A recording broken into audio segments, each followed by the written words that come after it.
사실은 어떤 면에서는 오늘 강의 상징 체계로서의 종교 그랬는데 이때 종교의 5차원을 다 얘기하는 것이 아니라 세 번째 차원, 전통. 우리가 종교 그러면 흔히 전통을 얘기하기 쉽지 않습니까? 축적되는 전통. 다시 말하면 성경, 경전, 교리, 언어, 상징 체계들 뭐 그런데 그걸 전부 상징으로 봐야 된다 하는 얘기를 제가 하고 이거 벌써 성서 문자주의, 성경 문자주의를 넘어설 수 있으면 이것만 해도 대단한 겁니다. 제가 보기에 한국 개신교의 가장 큰 문제가 뭐냐? 저는 여러분들 한번 생각해 보세요. 여러 가지 답변이 있을 건데 저는 뭐 예를 들면 무허가 신학교 양산 그런 교육제도, 교육부와 신학교 자치 문제 또 뭐 조금 저질 교육제도의 양산도 뭐 그거하고 관계 있겠죠. 또 뭐 기복신앙 뭐 여러 가지 얘기하는데 이 모든 것의 기본이 제가 보기에는 문자주의 신앙이라고 성경 숭배 문자주의라고 합니다. 왜냐하면 목사님들이 교인들에 대해서 오도하고 나쁜 목사님들, 좋은 목사님들 많이 계시지만 나쁜 목사님들이 착취하고 오도하는데 가장 오용되는 것이 성경이에요. 그래서 그러려면 성경 문자주의를 벗어나야 되는데 이게 쉽지 않아요. 근데 나는 그래서 상징 체계로서의 종교 그러면 심볼릭 시스템으로서의 종교인데 그 종교 때 종교의 5차원을 다 얘기하는 것이 아니라 3차원 즉 보이는 종교 경전, 리추얼, 성직자, 건물 뭐 이런 것들이 그걸 전부 상징으로 보자 이제 그런 얘기입니다. 굉장히 이제 이게 과감한 발언이고 중요한 발언인데 이렇게 가지 않으면 성경 문자주의를 벗어날 수 없고 그러면 성경 문자주의를 벗어나지 못하는 한은 한국 개신교의 희망이 없다 저는 그렇게 생각을 합니다. 그래서 이거를 이제 말하자면 상징 체계로 본다는 것은 그만큼 종교의 교리나 사상이나 경전이나 이거를 조금 거리를 둔다는 거가 아까 루마니아의 종교학자 엘리아데 얘기면 엘리아데는 상징 이상의 상징과 신과 중간쯤 되는 가치를 보유하는 사람이에요. 그건 이제 종교학자도 개인적으로 신앙인이니까. 근데 캔터버리 스미스는 장로교적인 배경을 가진 사람이에요. 그러니까 상징이 될 수 있는 거는 특정한 신앙을 가진 사람에게만 상징이지 일반 사람에게는 예를 들면 기독교 신학이 아니 교육 이게 지금 우리가 이것도 세미나 현장 아니겠어요? 아프리카에서 교육이라는 거 전혀 모르는 사람이 어떤 사람이야? 뭐 아프리카는 요즘 안 하겠지만 아마존에 밀림에 원시인이 와서 딱 보면 이게 뭐 하는 것인가 그럴 거 아니겠어요?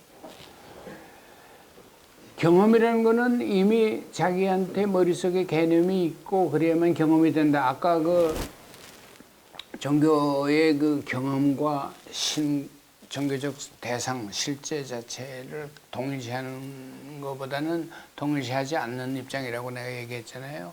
왜냐하면 신은 신이고 신에 대한 언어는 경험은 아무래도 인간의 경험이니까 유한하다. 나는 그런 입장이거든요. 그 유한하다는 게 좋은 예가 지금 그거예요. 여기 와서 보면 십자가가 아무리 좋고 상징이라도 십자가가 일반 사람들이 보기엔 보기 싫어. 지금 우리나라에 개신교는 전부 그냥 붉은 십자가 뻘건 게 밤에 오니까 아주 무슨 뭐 하여튼 좀 나쁜 인상을 많이 주잖아요. 그러니까 상징이 되는 거지. 상징으로서 기능할 때 상징이지 기능을 잃어버릴 경우에 상징이 아니고 그것이 우상 숭배를 하고 그거를 숭배하고 그 종살이게 되면 그건 오히려 괴물로 변하는 거예요.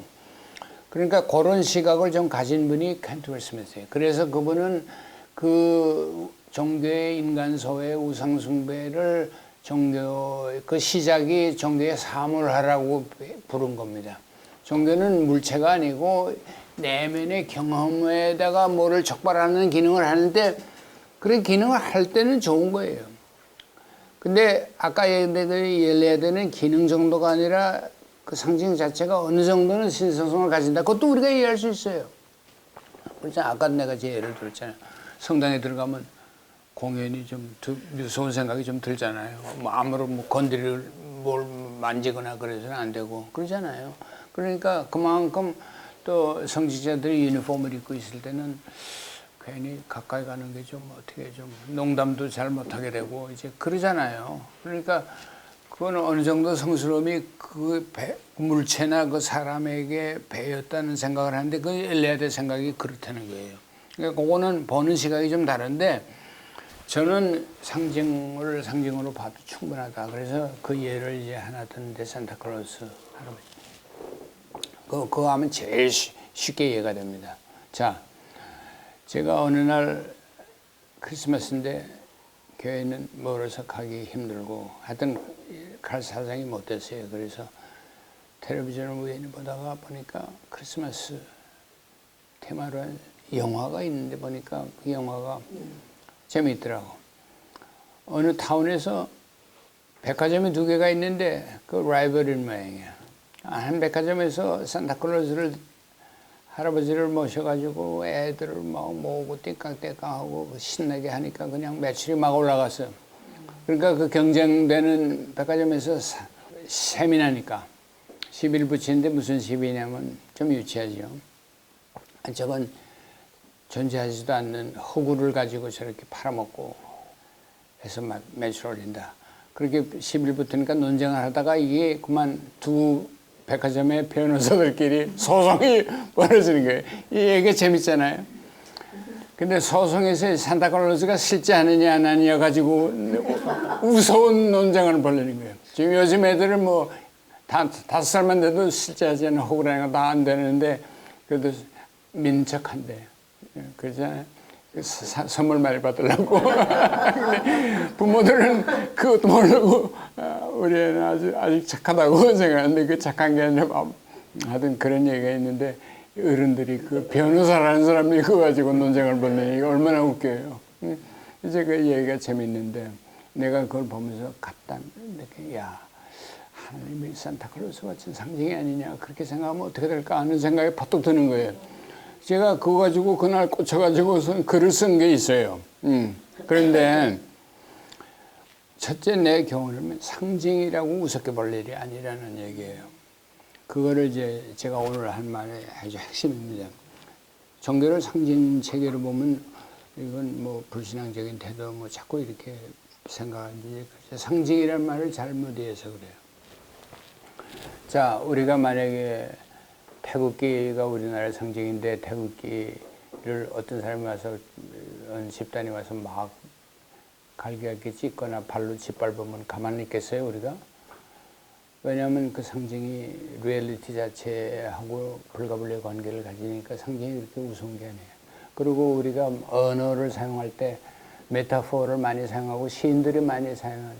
예를 들면 저 친구 곰 그러면 아니 문자 그대로 저 사람이 곰이라고 동물 곰이라고 생각하는 사람도 있겠어. 그러나 저 사람의 행동과 이 친구의 행동의 사이에 뭔가 곰을 연상시키는 유사성이 있는 거예요.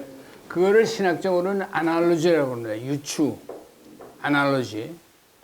근데 이건 개신교 신학한 사람들이 말 몰라요. 중세 신학한 사람들. 토마스 아퀴나스는 유추 개념을 굉장히 중요했어요. 여기십니다. 유추에는 상향적 유추가 있고 하향적 유추가 있어요. 나보다 더 우월한 거를 얘기할 때는 상향적 유추가 해야 돼. 우리가 모든 인간의 언어가 성경에 있잖아. 전부 사람이 뭐 화를 냈다든지 하나님이 진노했다든지 벌을 준다든지 용서한다든지 가득 찼어. 그걸 문자 그대로 해석하게 되면 이제 여러 가지 문제가 생겨요.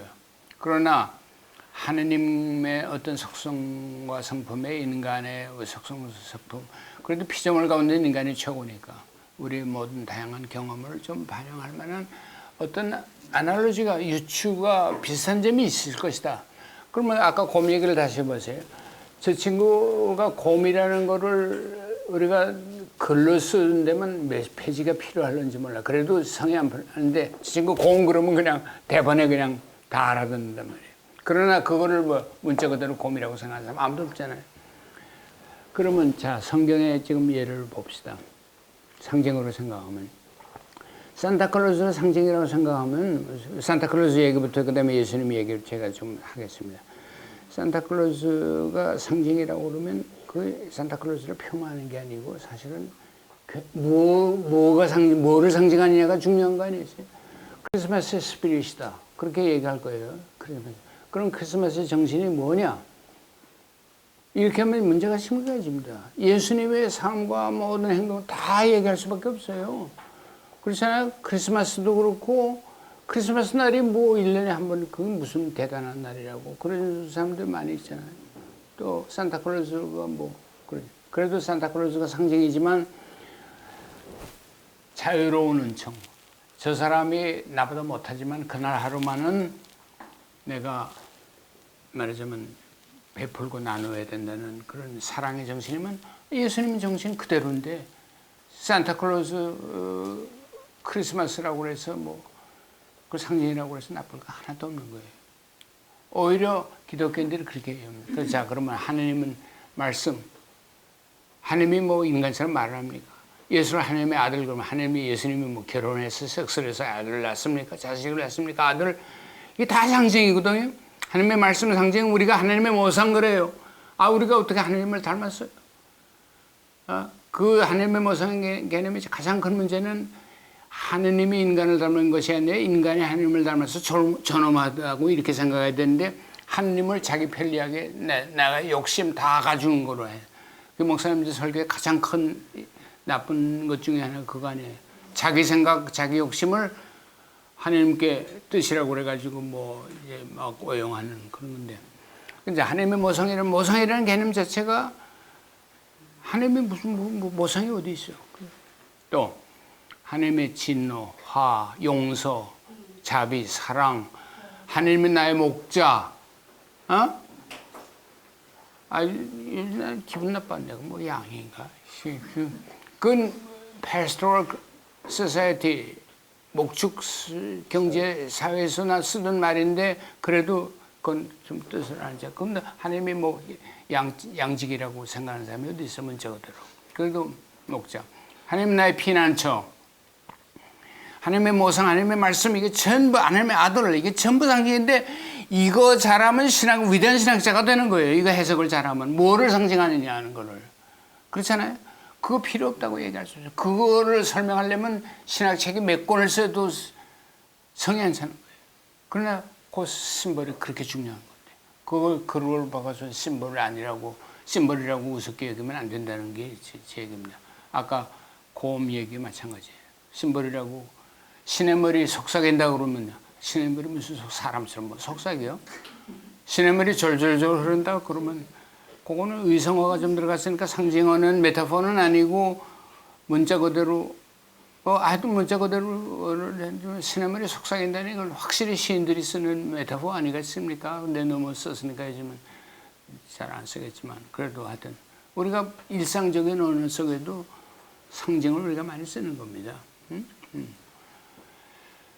그러면 그 리얼리티가 있는 거예요. 상징이라고 해서 그냥 아무 상징이나 막 되는 건 아니에요. 뭐 하나님을 뭐 아버지라고 하나님 아버지 피난처 나의 목자 내게 내 부족함이 없다는 시편의 얘기 맨날 그냥 하고 달고 살잖아요. 그럼 하나님을 뭐 아무 상징 뭐 하나님 똥이라고 부르면 됩니까? 안 되죠. 도가들은 장자에 보면 똥이라고 불러도 되는데 도는 똥이라고 가깝다고 떠날 수가 없으니까.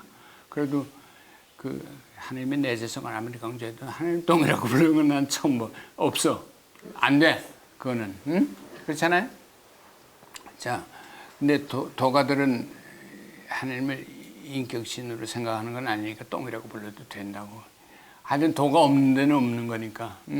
그럼 뭐 그렇게 생각하면 그럴 수도 있겠다지만 기독교에서는 안 되는 거예요. 이슬람에서는 물론 안 되고.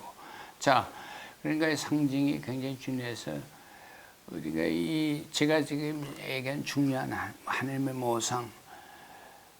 그러면 모상 중에 모상이 예수 그리스도예요.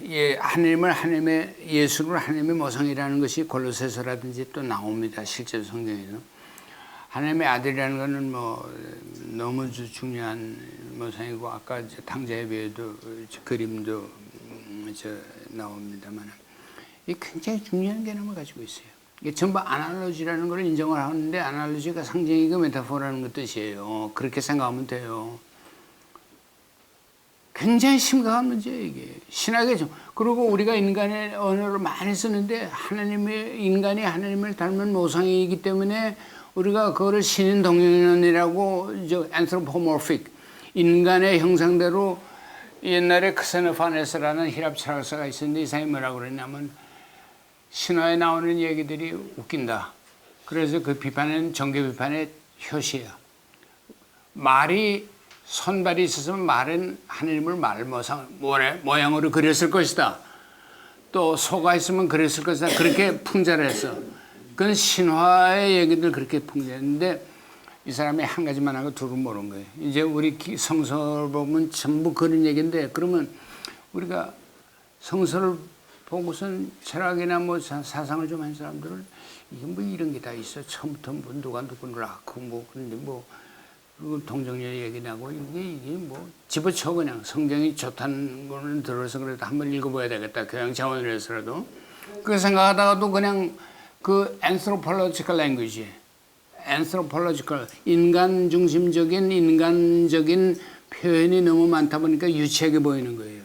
근데 신학적 정당성을 얘기하면 인간이 하나님의 모습을 닮았고 하나님이 말씀을 하시는 분이고 하나님이 먼저 말씀이시고 하나님 자체가 말씀 로고스 하나님이고 요한복음에 우리에게 먼저 말을 걸어왔기 때문에 우리가 말을 할 수 있는 거예요. 이게 신학적 언어의 정당성이 있다고. 그러면 성서 이야기를 이렇게 깊이 이해하게 되면 이게 무슨 인간 닮게 하나님 묘사했다고 비아냥거릴 게 아니고 우리가 하는 말을 그냥 그렇다고 해서 아무 말이나 다 해도 아까 뭐 똥이라고 해. 그래도 안 돼. 그래도 안 되고 예수님의 정신과 예수님의 아들을 닮은 하나님을 닮는다는 것이 무언가를 가장 확실하게 보여준 건 예수님의 말씀과 행위와 삶이거든. 그러니까 예수님의 정신과 예수님의 말씀에 부합하는 언어만 사용하면 인간이 자기 언어를 하나님께 투영한다 하는 것도 종교 비판의 하나인데 다음 시간에 제가 얘기할 겁니다. 다음 강의. 그렇게 쉽게 비판 못해요. 우리가 성경을 읽을 때 상징으로 이해하면 그 상징이 뭐를 상징하느냐 리얼리티를 생각하게 되면 상당히 깊은 의미를 가지는데 그거를 그냥 문자 그대로 해석하게 되면 웃기는 하나님에 대해서 웃기는 얘기가 되잖아. 하나님이 무슨 뭐 아들을 낳고 뭐 결혼을 하고 무슨 뭐 천에 하여튼 뭐 그렇잖아요.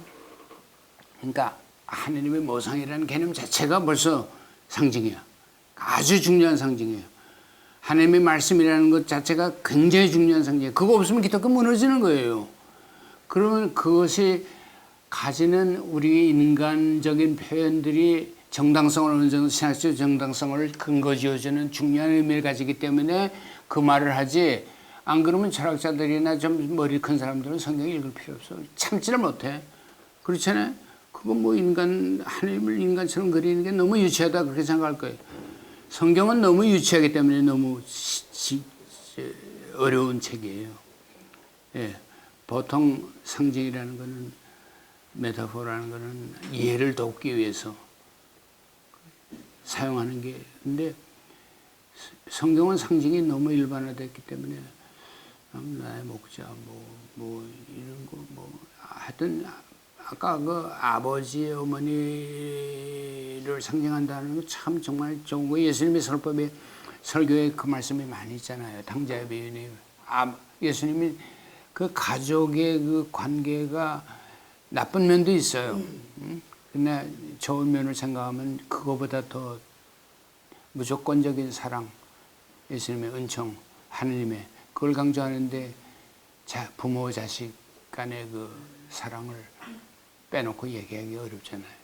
그러니까 모든 신학적 언어를 그런 차원에서 이해하게 되면 성경의 언어를 우리가 깊은 감명을 받을 수 있고 그거에 뭐를 의미하느냐 가지고 고민해야지 이게 사실이냐 아니냐 뭐 그 변호사들이 산타클로스가 뭐 상징이냐 아니냐 그거 이게 말도 안 되는 차원이에요. 지금 우리는 그 차원에서 노는 거예요. 대부분의 한국 기독교인들이, 개신교인들이, 기독교인들이. 동의하십니까? 메카술래 세 번째 간 사람은 상징이라는 걸 알고 상징도 보고 하나님도 만났어요. 그래서 보통은 그 단계만 해도 훌륭한 거예요. 응? 근데 저도 그거를 찬성하면 돼요. 저도 뭐 그 정도예요. 근데 그것만 해도 할 얘기가 많고 신학책을 써도 수십 권, 수백 번이 지금 쓰여진 거 아니겠어요? 예. 그러니까 토마스 아퀴나스는 그거를 스콜라 철학에서는 기본이에요. 아날로지라는 건. 아날로지는 나보다 못하는 거를, 예를 들면 개는 인간보다 못하니까 개를 충견이라고 그러잖아. 충성심이 강하다. 진돗개가 충성심이 강하다. 그러면 그때는 이건 하향적 아날로지야. 하느님께는 상향적 아날로지라면 중심이 하느님이야. 하느님 아버지 그러면, 아니 여성 신학자들이 그걸 잘 몰라가지고 이런 우를 범하는 사람들이 있어. 아니 그 아버지라고 부르지 말자 말이야. 아 그럼 나는 그거 다 가져가라시라고. 네, 쉽게 얘기하면. 왜냐면 아버지 모습 제대로 못했는데 우리 딸이 혹시 하나님이 나처럼 생각하면 이거 곤란하다, 부담스러우니까 그 어머니한테 미루자 말이야. 근데 어머니라고 또 뭐 별수가 있냐, 또 그럴 거 아니겠어요. 그래도 하여튼 책임을 일단 면하는데, 그런데 이거는 상향적 아날로지면 하느님이 아버지고 진짜 아버지의 모습은 하느님이고 우리는 그 심판을 받아야 되는 거예요. 근데 우리 아이디어가 하나님 아버지라는 어머니의 상이 먼저 있어가지고 그거로 하느님을 심판하고 측정하라고 들면 안 되는 거예요. 응? 이런 신학적인 퍼스펙티브가 확 바뀌면 완전히 달라지는데 이런 걸 모르니까 토마스 아퀴나스 그 얘기한 지가 벌써 언젠데 말이에요. 예. 이게 아날로지라는 그 토마스 아퀴나스 신학은 존재의 유비를 신학, 아날로기 엔티스라고 그럽니다. 아주 핵심적인 거예요. 근데 상향적 아날로지가 있고 하향적 아날로지 두 가지가 있는데, 상향적 아날로지는 조심해야 돼요. 그러니까 이 인간의 생각을 마구 하나님께 투영을 하라고, 그러니까 투영 비판론이 나오는 거예요. 그 투영 비판한 사람이 누구냐면 포여박한, 다음 시간에 제가 얘기할 겁니다. 예. 종교를 상징적으로 이해하기 위해서는 종교의 물상화, 사물화, 이거가 근본이에요. 그거부터 먼저 극복해야 돼요. 종교라는 게 뭔가 할 때, 건물 뭐 이런 거 생각하는 사람은 종교 근처도 못 간 사람이에요. 종교 경험은 좀 해야 돼. 아까 얘기한 대로 어떤 거룩함이라든지 그래도 좀 느끼는 사람이에요. 그거 못 느끼는 사람은 뭐 목석과 같은 존재고, 어떻게 보면 종교하고는 진짜 거리가 먼 사람이지. 근데 눈에 보이는 것만 생각하고 종교라고 그러면 안 돼요. 그러니까 스미스 교수가 그게 비판한 데는 종교의 물상화, 사물화, 우상화, 우상숭배, 이게 조금 심한 얘기지만 다 비슷히 연관된 거예요. 그리고 이거를 다음번 강의가 아마 그걸 거예요. 인간 소외. 소외라는 말을 썼는데 이제 그 다음에 할 얘기예요. 그거하고 다 연관된 거예요. 그러니까 이거를 모든 극복하는데 가장 중요한 것이 종교의 언어의 상징적 언어고, 거기에다 제가 오늘 초점을 맞춰서 말씀드리는데, 상징이라는 개념을 모르면, 그렇게 상징적 해석을 못하면 경전 숭배에 빠지기 쉽습니다. 그리고 경전의 언어를, 인간의 언어를 절대화하면 안 된다는 얘기. 언어가 신학적인 근거를 가질 수도 있고 좋은 면으로 되는데, 언어의 기능이 상징적, 종교 언어의 기능은 어디까지 상징이 있다는 걸 알면 더 넓은 세계, 자유로운 세계가 열리는데 그걸 모르는 사람이 답답한 거예요. 예? 그런데 그 예를, 불교는 비교적 거기서 자유로워요. 그래서 내가 예를 몇 가지 들게요. 부처님의 설법 가운데 뗏목의 비유라는 게 있어요. 어떤 사람이 뗏목을 타고선 차 안에서 피안으로 가서 강을 건넜어. 차 안 피안이라는 말이 상징이죠. 그것도 이 생사의 세계, 탐진치가 난무하는 세계는 차 안이고 피안은 열반이고. 가서 근데 가보니까 뗏목이 아주 좋거든. 그래서 뗏목이 너무 좋다고 칭찬하다가 뗏목을 미고 지고 깨다 지고 길을 가면 되겠냐 하는 게 뗏목의 비유예요. 그거 안 되지요. 당연히 어리석은 사람이죠. 그러니까 그만큼 부처님의 말씀 자체를 부정하고 뛰어넘는 여유가 있는 거예요. 상징으로 이해하려는 거예요. 어디까지나. 그래서 선사들은 자기들의 설법이나 모든 언어가 언어 도단의 세계야. 언어의 길이 끊긴다는 뜻입니다. 언어 도단이라는 말을 잘 정확하게 이해하시면 그렇습니다. 언어의 길, 이 도가 언어의 길이 끊긴다. 그 세계인데 그래도 선사들이 할 수 없이 말을 하여전 설법을 안 하면 언어 도단이라는 말도 못해. 에? 그것도 언어니까. 에. 그런데 그 자기 부정적인 언어가 금강경강이 제가 이제 합니다만은 언젠가 아마 다음 가을쯤 되겠습니다. 금강경에는 그런 말이 수두룩 부처님이 약간 서가고도 하나도 한마디도 안 했다. 또 뭐 중생을 많이 제도했는데 한 사람도 제도한 중생이 없다. 그런 거는 그 불교의 가장 아름다운 게 그거예요. 자기 심볼, 자기 언어에 집착하거나 걸리지 말라는 게 부처님 자신은 그렇게 얘기하셨다고 설법에. 그리고 선사들은 그거를 마음을 봐야지 손가락을 달을 가리켜야지 손가락만 보면 안 된다는 거 아니에요. 에? 경전은 손가락이 지나지 않는다. 그건 너무 가볍게 생각한다는 비난을 받을까. 아까 얘기한 대로 히에로파니를 얘기하는 엘리야드 입장에서 보면 그건 약간 너무 기능적으로만 보면 안 되지. 역시 종교는 어떤 성스러움이 내재한다고 볼까. 세크라멘트, 우리가 이제 교회에서 성찬할 때 다 요것을 의미가 하잖아요. 그 모든 것이 세크라멘트가 된다는 데 의미가 있어요. 그렇지만 그 세크라멘트는 그 가톨릭에서는 신부님이 축성을 하면 그 순간에 이것이 하나님 예수의 피와 밀로 그냥 트랜스सब스테이션 실체가 바뀐다는 게 그렇게 해서 이제 우리를 곤혹스럽게 만드는데 그걸 지금 믿을 사람이 얼마나 있겠나 싶은데 하여튼 그 신앙으로 받아들이는데 우리는 심볼 정도로 이해한다고요. 네? 개신교에서는. 근데 심볼로 얘기하고는 뭔가 조금 미진한 데가 있는 건 사실이에요. 그렇죠? 심볼로만 얘기하면 뭔가 조금 미진한 듯한, 그래도 그 다들 옥기신님에게 경신하는데 이거 심볼인데까지 그 뭐 빵을 뭐 몇 개 먹든 뭐 하든 안 먹으면 어때? 뭐 이렇게 생각할 수도 있잖아요. 그러면 또 종교 세계에 좀 허물어지는 거예요. 근데 그런 문제가 있습니다. 여하튼 간에 경전을 불교는 그렇게 생각해요. 그런 면이 있어요. 그러니까 선불교 얘기했습니다. 부처님의 뗏목이 세 번째 원효 스님이 기가 막힌 얘기가 있는 원효 스님이 그 글 가운데 어떤 얘기가 나오냐면 예화를 드는데 어느 마술사가 기가 막힌 마술사가 재주를 부려가지고 호랑이를 연출했대. 실제로 그런지 아닌지는 모르지만 하여튼 호랑이가. 근데 그 호랑이가 그만 그 마술사를 잡아먹었대. 얼마나.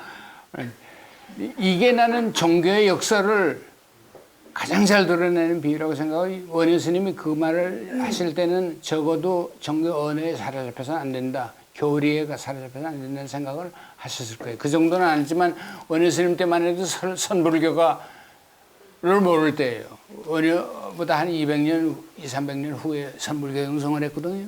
그러니까 선가가 달을 가리키는 손가락이라는 건 좀 너무 가벼운 표현이라고 생각함에도 불구하고 진리가 담겨 있지 않습니까? 원효도 그 경지까지 가셨을 거예요. 왜냐하면 원효 스님은 실제로 이건 실화라고 저는 생각을 합니다. 의상 스님하고 같이 당나라 유학을 가려다 실패한 거예요. 근데 한 번은 고구려 변방에서 첩자로 오인돼가지고 잡혀서 그 뜻을 못 이루고 의상 스님하고 돌아왔어. 그 다음에는 이쪽 서해안 쪽으로 평택 지금쯤 되겠죠. 글로 해서 이제 가려고 가다가 의상 스님은 가셨지만 원효 스님은 해골 바가지 물을, 그건 송고성전에 나오는 얘기예요. 그래서 갈증이 날 거 아니겠어요, 당신. 그래서 물을 마시는데 보니까 무덤가에서 그만 노숙을 하면서 해골 마시다. 그래서 아침에 깨달아가지고 원효 스님이 왜 유학을 가시려면 신유학, 당시에 유식사상, 신유식사상, 현장법사가 인도에서 15년 동안 갈고 닦은 공부 학문을 와서 장안에서 붐을 일으킬 때요. 원효 스님은 본격적인 유식 사상을 접하지 못했어요. 대승기실론이나 섭대승론 정도만 아셨지 유식 본 그 유식론을 제대로 접하지 못한 분이에요. 요거는 이제 테크니컬한 문제인데 뭐 아시긴 아셨다 이렇게 생각하지만 불교학적으로 그렇습니다. 근데 이제 이분은 유식을 뭐 모든 건 우리 마음의 소산이고 마음의 복에 딸린다는 그 얘기거든. 유는 오직 유자에 식분이다. 식은 그냥 마음의 활동입니다. 아니 자기는 그걸 깨달았는데 내가 해골물인 줄 알았으면 내가 마셨겠냐 이거야. 아침에 깨서 보니까 자기가 해골물을 마신 거야. 그러니까 마음이 부르니까 나는 더 이상 공부할 필요가 없다. 유식을 공부하러 가려는데 다 깨달았다 이렇게 생각한 거예요. 그래서 자기는 안 가고 의상대사만 갔습니다. 나 이거는 싫어할 가능성이 상당히 많다고 생각합니다.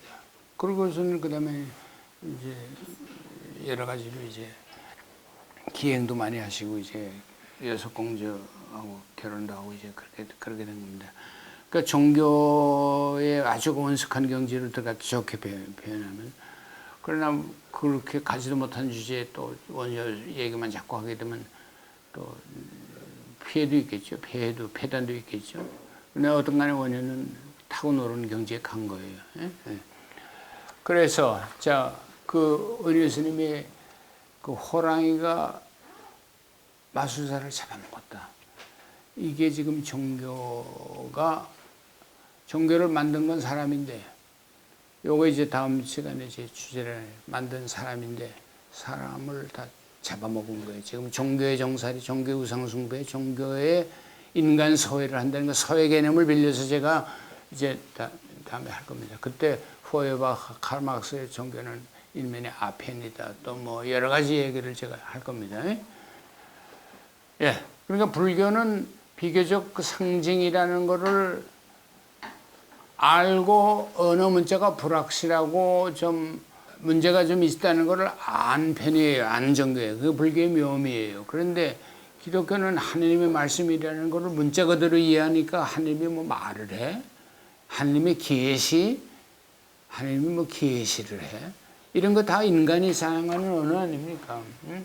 그걸 그렇게 하다 보니까 성경 문자주의 신앙이 생겼고, 성경 문자주의 신앙이 토마스 아퀴나스 같이 그 오래된 사람이 아니고 세상이 아니고 프린스턴 신학교에서 1920년대 30년대 이른바 리버럴 테올로지 자유주의 신학이 리버럴 테올로지라는 말도 또 자리해야 됩니다. 그 이제 우리가 그냥 뭐 성경을 조금 이렇게 자유롭게 해석하는 걸 리버럴 테올로지라고 그러지 않습니다. 하여튼 그 리버럴 테올로지가 판을 칠 때 안 되겠다 싶어서 기독교 위기를 느껴서 성경 문자주의를 주장하게 됐습니다. 그러니까 이건 평신도들이 생각한 게 아니고 이런 신학자들 프레시던트 테올로지컬 세미나리에 매첸 같은 그런 신학자들이 주장하고 난 건데 이것이 퍼져가지고 지금 미국은 그래요. 코라파는 없어요. 이게 기독교 바운더리를 넘어서 이슬람은 원래부터 그런 경향이 강해요. 근본주의적인 게. 그걸 근본주의라는 이름으로 전 세계에 지금 퍼지게 된 겁니다.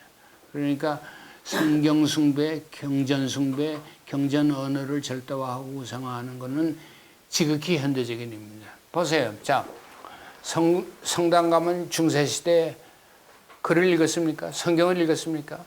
우리는 마틴 루터가 성경 번역해가지고 혁명을 일으켰다 그러는데 정말 엄청난 변화지만 그게 좋은 것만은 아니에요. 종교로 볼 때는 중세 사람들은 언어를, 다양한 언어를, 건축물, 미켈란젤로의 건축물이나 벽화 같은 거 보면서 감명을 받았어요. 그 장애인들도 그랬을 거예요. 그리고 우리는 언어, 성경 아니고 라틴어를 읽으면서 라틴 성경을 읽었거든요. 4세기에 제롬이라는 사람이 번역한 거. 라틴어를 읽는 사람은 요즘 한문계나 읽는 사람처럼 상당히 식자들만이 하는 거예요. 일반 사람은 성경을 안 읽었어요. 난 지금 개신교 성경 막 읽는 거 난 제일 반대하는 사람이에요. 안 읽는 것만 못해요. 근데 나만 그런 게 아니고 연세대학교 민정신학 하시던 그분도 그래. 선암동 교수. 선암동 교수도 그랬다 그러는데 그거 못된 사람이라고 비판을 하는지만 개신교에서 툭하면 성경 공부나 좀 하고 그건 성경 공부 정말 어려운 책입니다. 너무 쉽기 때문에 너무 어려워요. 너무 유치한 언어이기 때문에 그걸 잘 이해하지 않으면 성경은 안 읽는 게 낫습니다. 성경을 안 읽고 1500년 동안 신앙생활을 한 거예요. 그 사실이에요. 이게 팩트예요. 응? 루터가 성경 번역하기 전에는 그랬다고. 이런 어마어마한 사실을 의미를 생각해 보세요. 얼마든지. 왜냐하면 그때는 오히려 상상력이 풍부했고, 안에 12사도 그냥 그림만 보고도, 상만 보고도, 이 사도들의 뭐 삶과 정신을 더 잘 이해했다고. 지금 읽고선, 글로 읽고선 뭐 이래, 그렇게 따지는 것보다는 낫잖아요. 예? 그러니까 상징에 대해서 제가 지금 종교가 상징체계라는 거. 근데 이슬람의 가장 큰 문제도 이 상징체계라는 걸 개신교 문자주의 이상으로 고집을 한다고. 그러면 상징이 상징으로 보지 않는 가장 그 종교마다 이유가 있어요. 개신교에서는 하나님을, 예수는 하나님의 아들이고 육화라고 그랬는데 인카네이션 아바타라는 것도 상징인데 하나님의 아들이라는 것도 상징 아니겠어요? 근데 그 상징이 아니라고 고집을 하는데 그게 삼위일체 결이고 다 나온 거예요. 이슬람에서는 코란은 하나님의 말씀이라고 문자 그대로 믿어. 그러니까 개신교 근본주의, 개신교 문자주의자들은 저리 가라요. 정말 모함에서 무슨 영감이나 무슨 종교적 경험이 표현된 게 아니고 이거는 그냥 기계적으로 그냥 받아 읽으라 아랍어로 꼭 들었다는 거예요. 그러니까 성경은 저 이슬람에서는요 아랍어로 된 신약 성서보다 좀 작거든요. 코란이. 성경 암송대회가 있는데 코란을 통째로 처음부터 끝까지 외우는 사람이 수십 명이 된대요. 그 명함도 못 내려. 내 주일학교 그 성경 암송대회 같은 거는 축에도 못 껴. 그러게. 그리고 언제 한번 미국에서 이제 어느 텍사스의 목사님이 코란을 다 쏴놓고 불을 지르려고 하는 게 그냥 미국 국무부에서 대통령이고 국무장관이고 살살 빌어서 제발 좀 그러지 말라고. 그거 하면 큰일 나니까 그냥.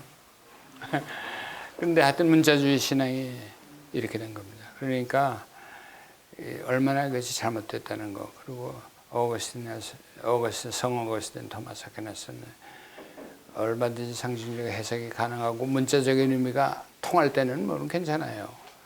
근데 안 통할 때는 다른 방법을 이해할 그 해석 원칙이 있습니다. 근데 우리는 문자적인 이해 아니면 그걸 설득시키기 위해서 궤변을 늘어난다고. 그 아주 보수 신학의 제일 나쁜 점이 그거예요. 궤변. 아주 그 조금만 머리 좋은 사람한테는 안 통할 얘기를 자기들이 머리가 조금 부족한 사람들이에요. 그 사람들이. 궤변을 넣어가지고는 그걸 믿게끔 만들어. 설명을 rationalize 한다고. 더 나빠. 어떻게 보면. 정말 그래요. 예.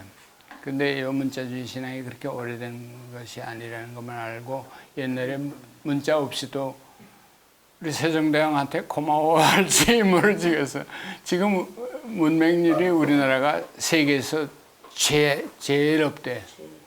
그렇잖아요. 아니 그냥 우리 한글을 뭐 괜찮은 사람들한테는 뭐 1시간이면 깨우칠 수 있으니까 참 기가 막힌 거예요 정말. 그건 위대한 발견이죠. 그러니까 우리가 이 정도 민도를 가진 것도 우리 경제력에 비하면 한국 사람들이 많이 깬 거예요. 예, 그렇죠? 이 미국이라는 나라 우리보다 몇 배 강한 나라지만 제일 생각하자면 그 민도는 우리나라 사람 못 따라가. 어떤 면에서는.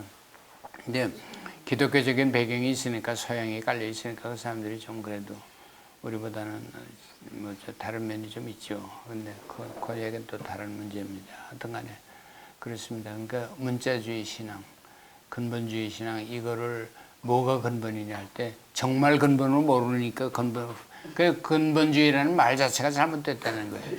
예. 예. 뭐가 근본이냐면 아까 얘기했지만 산타가 실제했다고 믿는 게 근본주의가 아니고 산타가 뭐를 상징하느냐 하면 위대한 크리스마스 스피릿을 상징한다 그러면 누가 뭐라고 그러겠어요. 그래서 제가 예를 하나 들면 미국에서는 회사 CEO들이 여기도 지금 회사 경영하시면 회사 CEO들이 크리스마스 날은 여기다 에이프런 차고 직원들을 위해서 쿠킹을 한대요. 그 전통이에요. 그 사람들을 위해서 한번 먹여주는 거예요.